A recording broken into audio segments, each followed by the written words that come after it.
Hello friends, आज हम बात करेंगे मोनो हाइब्रिड क्रॉस के ऊपर। मोनो हाइब्रिड क्रॉस को समझने की कोशिश करते हैं, क्या चीज़ कहना चाहता है। इसके साथ ही हम इसके ऑब्जेक्टिव क्वेश्चन भी सोचेंगे कुछ, जिससे प्रैक्टिस हो सके कि किस टाइप से क्वेश्चन पुट हो सकता है। ठीक है, तो लास्ट तक बने रहिएगा वीडियो के अंदर। और मोनो हाइब्रिड क्रॉस के अंदर स्टार्ट करते हैं तो सबसे पहले इसके अंदर कुछ पॉइंट्स देखने होते हैं कि क्या क्या चीज़ें हैं इसके अंदर। तो मेंडल जो थे, साइंटिस्ट जो थे अपने, मेंडल जिन्होंने सारा फादर ऑफ जेनेटिक्स कहते हैं जिनको, उन्होंने specially Mendel start with the 34 varieties, ये आपको ध्यान में रखना है, of P, and spend the 2 year इन्होंने इस पे वर्क करके इन्होंने अपने एक्सपेरिमेंट के लिए जो 34 वेराइटीज चूज की थी, ठीक है, उसके अंदर वो 7 कैरेक्टर जिसके अपन बात करते हैं, वो 7 कैरेक्टर पर इन्होंने वर्क किया था। ये 34 वेराइटीज इन्होंने चूज की थी। In the one experiment Mendel cross the P plant. अब यहाँ पर अपन क्रॉस की बात करके देख रहे हैं स्पेशली, अब इसको देखना चाहें अपन, तो इसके अंदर अपन देखते हैं। तो सबसे पहले इन्होंने क्या किया कि फ्लावर लिया, मेल एंड फीमेल फ्लावर के अंदर क्रॉसिंग करवाई, क्रॉस फर्टिलाइजेशन करवाया। उसके लिए इन्होंने क्या किया, स्टेमन को हटा दिया, मेल के अंदर से स्टेमन को हटा दिया, मेल में क्या फीमेल में से स्टेमन को हटा दिया। फीमेल में से स्टेमन को हटाने को इसको कहते हैं इमेस्कुलेशन, ठीक है ना, जिससे सेल्फ पॉलिनेशन ना हो सके, सेल्फ फर्टिलाइजेशन ना हो सके। तो फिर दूसरा जो फ्लावर था, जो मेल फ्लावर था, वहां से ट्रांसफर किया गया इसके ऊपर पोलन ग्रेन को। तो यहाँ पर क्रॉस जो डिफरेंट वैरायटी ऑफ पी की जो थी उस पे इन्होंने वर्क किया था। तो 7 कैरेक्टर की अपन बात करते हैं, वैसे उन्होंने कई वैरायटीज के ऊपर वर्क किया था, जिसपे अपन नॉर्मली अपन इस चीज के ऊपर बात करते हैं। तो 34 वैरायटीज इन्होंने यूज की थी। इसमें सबसे इंपॉर्टेंट जो है, इन्होंने round seed and wrinkle seed पे वर्क किया, ठीक है ना, रिंकल सीड को क्रॉस करवाया। तो सबसे पहले देखा जो प्लांट था, F1 जनरेशन का जो प्लांट था, वो सभी राउंड शेप में थे, राउंड शेप के अंदर थे, क्योंकि वो डोमिनेंट था। इस पे अपन पहले बात किया हुआ है, अपन ने अपने पहले वीडियो बना रखा है कि डोमिनेंट क्या है, रिसेसिव क्या है। तो of spring for the parents of the P generation of the parental generation की F1 जनरेशन के अंदर अपन देखते हैं, तो वहां पर सभी जो प्लांट थे वो राउंड शेप के अंदर थे।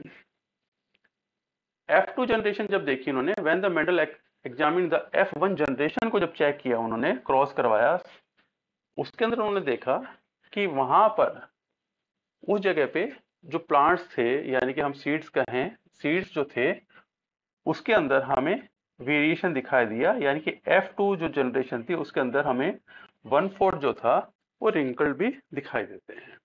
तो यहाँ पर अपन देखें तो अगर होमोजाइगस हम राउंड शीट ले रहे हैं और रिंकल्ड शेप के अंदर होमोजाइगस, यानी दोनों ही होमोजाइगस है, round seed and wrinkled seed को क्रॉस करवाते हैं, तो F1 जनरेशन के अंदर हमें सभी जो प्लांट्स मिलेंगे, प्लांट्स के अंदर सीड्स मिलेंगे, वो सभी कैसे मिलेंगे, आपके राउंड शेप के अंदर मिलेंगे। फिर उसके अंदर सेल्फ फर्टिलाइजेशन करवाते हैं, F2 जनरेशन मिलता है। F2 जनरेशन के अंदर 3/4 हमें राउंड शेप मिल रहे हैं, 1/4 हमें रिंकल शेप मिल रहे हैं। तो रेशो जो हमारे पास आ रहा है, फिनोटिपिक रेशो जो आ रहा है, वो हमारे पास है फिनोटिपिक रेशो, ठीक है ना।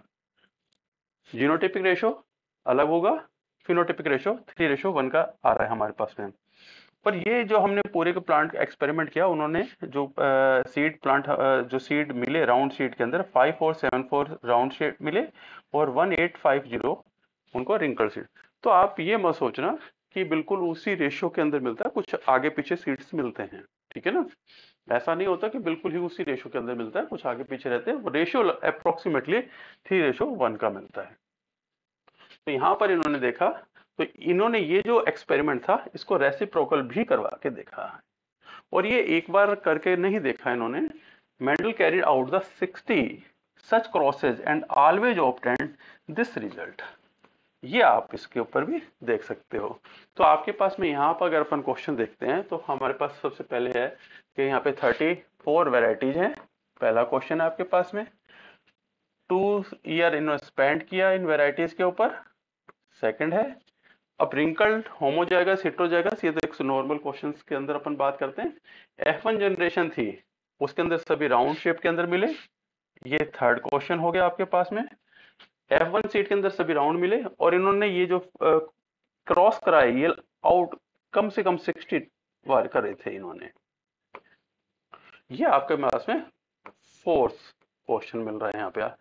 और ये सारे के सारे रिजल्ट रेसिप्रोकल भी करके देखे गए थे। रेसिप्रोकल थे जिसमें एक टाइम अपने मेल फ्लोवर लिया, उस दूसरी टाइम में उसको फीमेल फ्लोवर लिया है, उसको रेसिप्रोकल कहते हैं।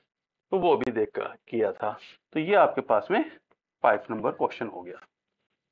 तो इसके अंदर आप देखोगे कि 5 क्वेश्चन तो आपके पास में सीधे सीधे बन जाते हैं। और अगर मैं इसके अंदर F2 जनरेशन के अंदर अपन बात करें, तो हमने जो इसको आगे सेल फर्टिलाइजेशन करवाया, तो F2 जनरेशन के अंदर हमें जो मिले, और वो ये जो नंबर्स होते हैं ये आपको याद नहीं करने होते हैं, क्योंकि ये हर बुक के अंदर इसके अंदर चेंजेज होते हैं। ठीक है ना, ये आपको ध्यान, मैं हमेशा ये भी आपको साथ साथ बता देता हूँ कि आपको ये याद नहीं करना है। कई स्टूडेंट्स होते हैं वो उस चीज को याद करते चले जाते हैं, ऐसा नहीं है। वो रेशो जो लगभग है वो रहेगा। ठीक है, both of the trait P generation या parental generation emerge to F2 generation, यहाँ पर जो मिल रहा है अपन को 3:1 का रेशो मिल रहा है। तो ये जो रेशो है ये आपको 3:1 रेशो आपको यहाँ पर मिल रहा है। तो ये आपको क्वेश्चन हमेशा ध्यान है, अप्रोक्सीमेटली, अप्रोक्सीमेटली। ठीक है ना, तो आपके पास 4 था, ये आपके पास में 5 नंबर क्वेश्चन आ गया। ठीक है, अब जो हमने जो एक्सपेरिमेंट किया, या मेंडल साहब ने जो एक्सपेरिमेंट किया, उसके कंक्लूजन्स क्या निकले थे मोनोहाइब्रिड क्रॉस में, सिंगल ट्रेड के ऊपर बात कर रहे हैं ये अभी। ठीक है ना, तो उसके जो कंक्लूजन निकले थे वो आपको ध्यान में रखने होते हैं अपन को। तो कंक्लूजन जो निकले थे वो फर्स्ट जो कंक्लूजन के अपन बात करते हैं, फर्स्ट के अंदर इन्होंने देखा, first F1 plant display the phenotype only one parent, only F1 के अंदर ओनली वन पेरेंटल कैरेक्टर्स दिखाई देता है। ठीक है ना, और they must the inherited genetic factor from the both parents because they transmit the both phenotypic of the F2 generation। अब आपको यहाँ पर F1 में तो एक ही कैरेक्टर्स दिखाई दे रहा है, लेकिन F2 के अंदर दोनों कैरेक्टर दिखाई दे रहे हैं। तो कंक्लूजन में क्या निकला कि वो ट्रांसमिट हो रहा है। ये तो कैरेक्टर आ गया ना, ट्रांसमिटेबल है, वो फैक्टर जो भी कुछ है वो ट्रांसमिट हो रहा है। तो आपके पास यहाँ पे 6 नंबर क्वेश्चन आ जाता है, क्यों ट्रांसमिट कुछ कर रहा है। ठीक है, the presence of the both round and wrinkled seed F2 could be the explained only the F1 plant the possess the both round and wrinkled genetic factors। यानी कि जिसने F1 रखा उसके अंदर जेनेटिक फैक्टर जो थे वो दोनों थे। ठीक है ना, केवल एक नहीं था, उसके अंदर दोनों। He concluded that the each plant must therefore the possess the two genetic factor include the। अब यहाँ पर है कि यहाँ आपको ये ध्यान में रखना है कि F1 जनरेशन के अंदर F1 2 जेनेटिक फैक्टर्स हैं, ये 1 जेनेटिक फैक्टर नहीं है। ठीक है ना, फैक्टर यानी कि एलील जो थी आपके 2 एलील्स हैं इसके अंदर, डिफरेंट टाइप के एलील है। ये आपको ध्यान में रखना है कि मोनोहाइब्रिड क्रॉस जब भी हम कर रहे होते हैं तो हमारे दिमाग में केवल मोनोहाइब्रिड सिंगल कैरेक्टर्स ही रह जाता है। तो F1 जनरेशन के अंदर इस पे बहुत ज्यादा क्वेश्चन आ जाते हैं। F1 जनरेशन के अंदर वो पूछ लेता है, तो 2 जेनेटिक फैक्टर्स हैं इसके अंदर, ये आपको ध्यान में रखना है। सेकंड जो था इसके अंदर calculation, the Mendel's draws from the monohybrid cross that the 2 alleles of the each plant separate when the gametes are the formed and the one allele goes to the each gamete। Second में इन्होंने कह दिया कि जो gametes बने, तो यानी कि जो 2 एल्स थे, एक जीन के अंदर 2 एल्स होते हैं, एल्स पे अपन बात कर लेंगे। 2 एल जो होते हैं वो सेपरेट हो जाते हैं, हर एक इंडिविजुअल गैमेट्स के अंदर एक एल जाता है।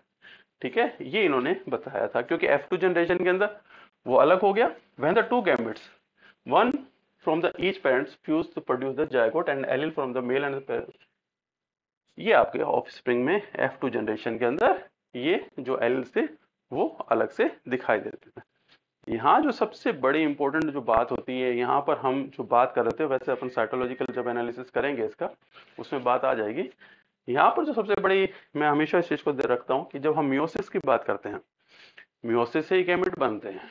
ठीक है, और कोई अल्टरनेटिव रास्ता है नहीं अगर हम अगर सेक्सुअल रिप्रोडक्शन की बात कर रहे हैं तो।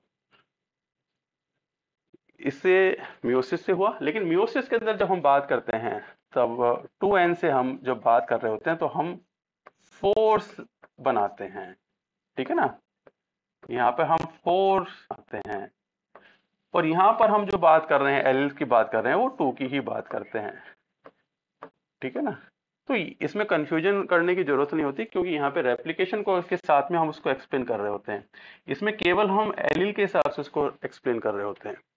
ऐसा केवल हो नहीं सकता कि केवल एक ही एलिल आएगा, ठीक है ना। होगा तो इसी के हिसाब से ही, जब हम क्रॉस करवाएंगे होगा इसी के हिसाब से, म्योसिस के हिसाब से होगा। लेकिन हम दिखाने के लिए, उसको एक्सप्लेन करने के लिए केवल इस टाइप से उसको दिखाते हैं। ये आप जरूर ध्यान में रखिएगा, ठीक है ना। तो थर्ड अगर अपन बात करें, Mendel's F1 plants inherited in the R allele from the round seed plant and the small r from the wrinkled seed. Only the trait F1 progeny had the round seed. अब यहाँ पर उन्होंने जो चीज समझाने को होती है, डोमिनेंसी को बता रहे हैं कि थर्ड इंपॉर्टेंट कंक्लूजन निकाला कि मोनोहाइब्रिड क्रॉस में जो F1 जनरेशन होती है उसमें डोमिनेंसी होती है, यानी कि एक जो एलिल है वो दूसरे एलिल के ऊपर डोमिनेंट होता है। ये थर्ड कंक्लूजन निकाला। फोर्थ कंक्लूजन था वो था the two alleles of the individual plant separate equal probability into the gametes. ऐसा नहीं कि एक गैमेट्स जो एलिल होगा वो एक टाइप में जाएगा, दूसरा दूसरे टाइप में जाएगा, या इक्वल प्रोबेबिलिटी है कि वो कौन से आता है, ठीक है ना। Plant of the F1 with genotype produce the gametes, half of the gametes receive the, अब यहाँ पर half of the gametes the capital R allele for the round seed and the half received from the small r alleles। ये आपको समझने की बात है, वैसे तो कॉमन सेंस की बात है, इसमें ज्यादा इतना सोचने की बात नहीं है कि जब हम डिवीजन करेंगे तो हाफ आपका डिवीजन होगा, ठीक है ना। तो ये चीज आप, और F2 जनरेशन जब हम देख रहे हैं तो उसके अंदर आपको 3:1 का रेशो की बात, 3:1 रेशो का मिला था, जिसके अंदर 1 जो था वो रिंकल था और 3 जो राउंड शेप का था। यहाँ पर जो ये 4 कंक्लूजन्स निकले उसके अकॉर्डिंग उन्होंने कुछ प्रिंसिपल्स को देखा, तो उसमें जो प्रिंसिपल जो था वो फॉर्मलाइज किए गए, डेवलप किए गए, principle of the segregation and the concept of dominance. ये मोनोहाइब्रिड क्रॉस के ऊपर डिपेंडेंट प्रिंसिपल्स हैं, ठीक है ना। तो ये आपको ध्यान में रखना, principle of segregation, concept of dominance. Principle of segregation जो था, first law state the each individual diploid organ possess the two allele for the any particular character. किसी भी एक कैरेक्टर के वो 2 एलिल्स रखेगा इंडिविजुअल्स, जो बाद में सेग्रीगेट होगा, ठीक है ना। दूसरा है अपने अपन जो बात कर रहे हैं, the two alleles segregate when the gametes are formed. जब गैमेट्स बन रहे हैं तो सेग्रीगेट होंगे। One allele goes into the each gamete, furthermore the two allele into the gametes the equal proportions. बराबर क्वांटिटी के अंदर ही वो सेग्रीगेट होंगे। ऐसा नहीं है कि किसी के अंदर ज्यादा चला गया, किसी में कम जा, क्योंकि वो जो करेक्टर है वो तो मियोसिस का करेक्टर है, ठीक है ना। ये आपको ध्यान में रखना है, वो मियोसिस का करेक्टर है। तो कॉन्सेप्ट ऑफ द डोमिनेंस के अंदर अपन बात करते हैं। कॉन्सेप्ट ऑफ डोमिनेंस बताता है the two different allele are the present in the genotype, only the trait encoded by the one of them dominant alleles is observed in the phenotypes. जब दोनों characters हैं, ठीक है ना, दोनों एलील्स हैं, तो डोमिनेंट जो होगा जी एलील जो है वो अपनी डोमिनेंसी दिखाता है और वो कैरेक्टर दिखाएगा, ठीक है ना। ये इसका सेकंड जो अपन बात करते हैं, इसके अंदर कॉन्सेप्ट ऑफ डोमिनेंस की बात करते हैं।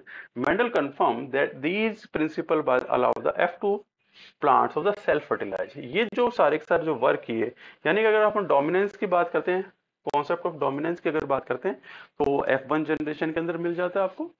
ऑफ प्रिंसिपल ऑफ सेग्रीगेशन की अगर अपन बात करते हैं तो वो आपको F2 जनरेशन के अंदर मिलता है। तो ये भी आप ध्यान में रख सकते हो। तो इस टाइप से आप इन क्वेश्चंस को देख सकते हैं। Mendel confirm this principle allowed the his F2 plant to the self fertilize and produce the F3 generation. ये जो जनरेशन है, अब अपन इसको F3 के अंदर लेके जाएंगे तो उसी टाइप से वो आगे कैरेक्टर्स दिखाते जाएंगे, ये रेशो चलेगा, ठीक है ना। तो यहां पर अगर अपन देखें तो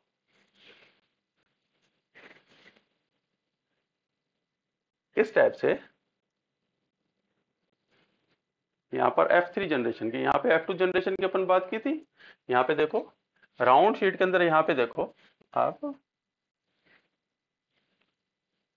1/4 जो है वो कैपिटल R है, 1/4 जो है वो स्मॉल r कैपिटल R है, 1/4 जो है स्मॉल r कैपिटल R है, और 1/4 जो है वो स्मॉल r।